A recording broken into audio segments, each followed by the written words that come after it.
మళ్ళా లడ్డూ విషయంలో పులివెందుల ఎమ్మెల్యే జగన్మోహన్ రెడ్డి గారు చేసినటువంటి అపచారపు పనులు ఇప్పుడు రాష్ట్రం అనేటువంటి ఎల్లలు దాటి దేశము ఎల్లలు దాటి ప్రపంచం మొత్తం పాకిపోయినటువంటి నేపథ్యంలో ప్రపంచవ్యాప్తంగా ఈ అంశం చర్చ జరుగుతుండడంతో ఏకంగా కేంద్ర ప్రభుత్వం రంగంలోకి దిగిపోయినట్టుగా సమాచారం.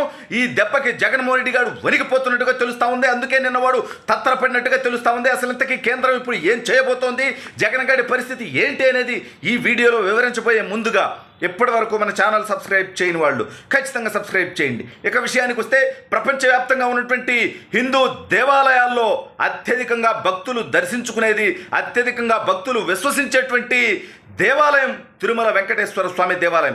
అటువంటి దేవాలయాన్ని కూడా జగన్మోహన్ రెడ్డి అనేటువంటి ఒక మతోన్మాది కులపిచ్చి పెట్టినటువంటి అధికార అహంకారం మదం ఉన్నటువంటి దుర్మార్గుడి చేతిలోకి అధికారం పోగానే వీడు చేసినటువంటి దౌర్భాగ్యపు చేష్టలు. గతంలో వీడి తండ్రి అధికారంలో ఉన్నప్పుడు కూడా 7 కొండల్ని 3 కొండలు చేస్తానని చెప్పి ఆ మాటలు చెప్పి జీవోలు పెట్టాలనేటువంటి ప్రయత్నం చేసి ఏకంగా కొండల మీద చర్చిలు కట్టాలనేటువంటి నికృష్టపు ఆలోచనలు చేస్తే వాడు బతికేమైందనేది వాళ్ళ రాష్ట్ర ప్రజలందరికీ తెలిసి నేను కొత్తగా చెప్పాల్సినటువంటి అవసరం లేదు.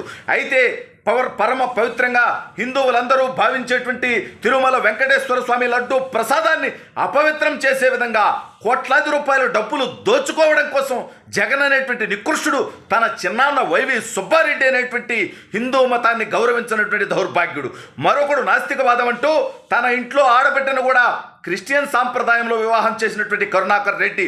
ఎవరు ఏ సాంప్రదాయాన్నైనా పాటించవచ్చు, దాన్ని అన్ని మతాలనే గౌరవిస్తా, కానీ ఒక మతాన్ని ఇంకొక మతం వాళ్ళు కించపరచకూడదు, గౌరవించాలనేటువంటి విధానంలో నేను చెప్తున్నా.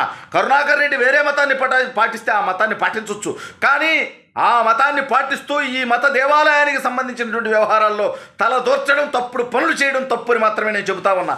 ఇవాళ దేశవ్యాప్తంగా కూడా వివిధ రాష్ట్రాల నుంచి అనేక మంది లక్షలాదిగా భక్తులు తరలి వస్తూ ఉంటారు వెంకటేశ్వర స్వామి దర్శనానికి. అదేవిధంగా నరేంద్ర మోడీ గారి దగ్గర నుంచి, అంటే ప్రధానమంత్రి స్థానంలో ఉన్నటువంటి వ్యక్తులు కూడా, ప్రతి ఒక్క భారతదేశ ప్రధానిగా పనిచేసినటువంటి వాళ్ళు కూడా ఇప్పటివరకు స్వతంత్రం వచ్చినప్పటి నుంచి పూర్వం నుంచి కూడా అనేక మంది వచ్చి దర్శనాలు చేసుకున్నారు. అదేవిధంగా శ్రీలంక నుంచి, అదేవిధంగా మలేషియా నుంచి, ఇండోనేషియా నుంచి, అవసరమైతే, అంటే అవసరమని కాదు, వాళ్ళందరి యొక్క భక్తి ఆ వెంకటేశ్వర స్వామి గురించి ప్రపంచవ్యాప్తంగా తెలుసు కాబట్టి నేపాల్ నుంచి, అనేక దేశాల నుంచి ప్రజలు రావటమే కాదు, ఆ దేశాధినేతలు కూడా వెంకటేశ్వర స్వామిని వచ్చి దర్శించుకొని అక్కడ ఇచ్చేటువంటి లడ్డూ ప్రసాదం తీసుకున్నటువంటి పరిస్థితి.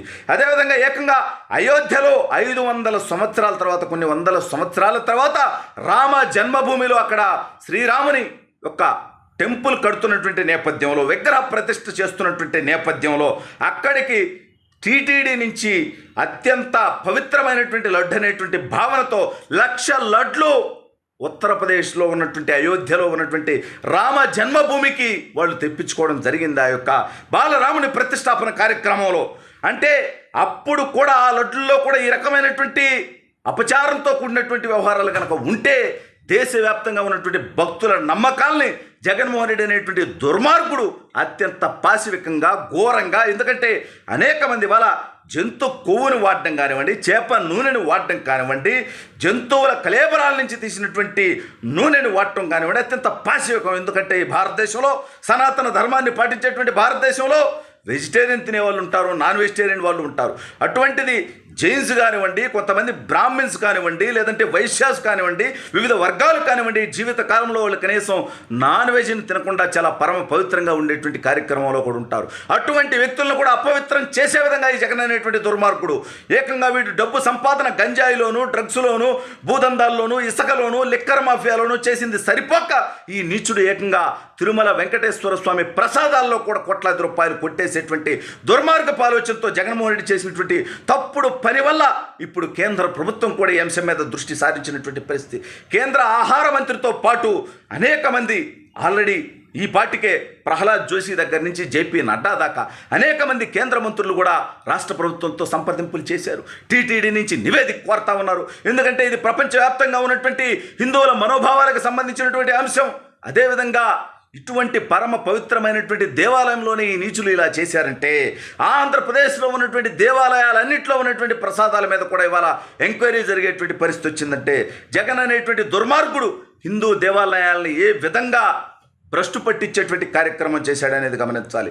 రామతీర్థంలో శ్రీరాముడు తల తీపించడం దగ్గర నుంచి అంతర్వేదిలో రథం తగలపెట్టించడం దాకా, అదేవిధంగా దుర్గా గుడిలో వెండి సింహాలు మాయం దాకా జగన్ అనేటువంటి ఒక సైకో మనస్తత్వం ఉన్నటువంటి వ్యక్తి యొక్క పాత్ర ఉందనేది వాళ్ళ రాష్ట్ర ప్రజలందరికీ తెలిసిపోయినటువంటి నేపథ్యం. దాన్ని కవర్ చేయడానికి, కవర్ డ్రైవ్ వేయడానికి ఈ దౌర్భాగ్యం నిన్న ప్రెస్ మీట్ పెట్టి నత్తిపోకోడి మాటలు, వీడో పెద్ద ఫస్ట్ క్లాస్ స్టూడెంట్, వీడో పెద్ద ఇంగ్లీష్ మీడియం స్టూడెంట్ లాగా చూసి చదవడానికి కూడా తిప్పలబడి తప్పులు మాట్లాడేటువంటి దౌర్భాగ్యుడు. ఎందుకంటున్నా అంటే అనేక సార్లు వాళ్ళ బాబాయ్ సుబ్బారెడ్డి అయ్యప్ప స్వామి మాలేసుకున్నాడంట, అందుకని సూపర్ స్వామి అంట. సూపర్ స్వామి ఇంత దౌర్భాగ్యుడు, నికృష్టుడు, అప్రాచ్యుడా, నీకు మాట్లాడటం రాకపోతే నోరు మూసుకొని ఉంటా. రికార్డెడ్ ప్రెస్ మీట్లో కూడా తప్పుడు కోతలు కూసేటువంటి నువ్వు ప్రెస్ మీట్కి విలేకరులను పిలిచి వీడియోగ్రాఫర్ లేకుండా, కెమెరా లేకుండా మీరు రండి, నేను చెప్పేటువంటి సొల్లు నేను చెప్పిన తర్వాత నేను ఇచ్చేటువంటి ఫుటేజ్ని మీరు ప్లే చేసుకోండి అని చెప్పేటువంటి దౌర్భాగ్యుడా, నికృష్టుడా, నువ్వు కనీసం నోరు తెరిచి మాటలే మాట్లాడినటువంటి నికృష్టుడివి. ఎందుకురా ఈ రకమైనటువంటి తప్పుడు పనులు చేయడం, కవర్ డ్రైవ్లు వేసుకునేటువంటి దౌర్భాగ్యం బతుకనని నేను అడుగుతా ఉన్నా.